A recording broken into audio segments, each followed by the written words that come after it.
I'm Forrest Saunders standing outside the state capitol. Property taxes, sales taxes, what about both taxes? Senate President has a plan that he calls an all-of-the-above approach, but not everybody is on board. Check it out.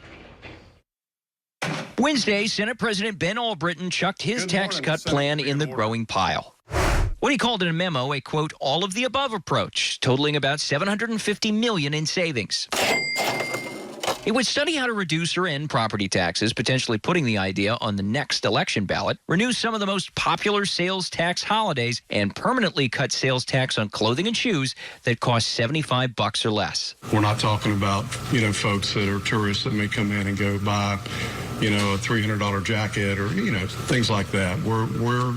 We've aligned this, we believe, at the $75 to where it can help the most number of Floridians. Later in the day, Albritton pushed his pitch with reporters, though he finds himself out of alignment with the state's other two big Republicans who have very different ideas. I stand by the statement I made to you the other day. We're going to figure out how to land the plane because I believe Floridians require that of us. House Speaker Danny Perez still wants a permanent slice of the sales tax rate for everything by 0.75%, saving around $5 billion.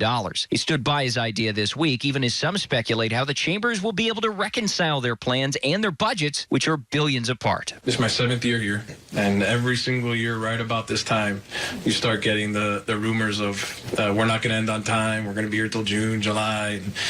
And, somehow it always ends up getting figured out, and the plane gets to land. Then there's Governor Ron DeSantis, who was asked about the ideas Thursday. He again said he'd sign a sales tax cut, but reaffirmed he wants to do property tax relief, pushing his plan to cut $5 billion with a rebate program, saving homesteaded homes about $1,000 annually.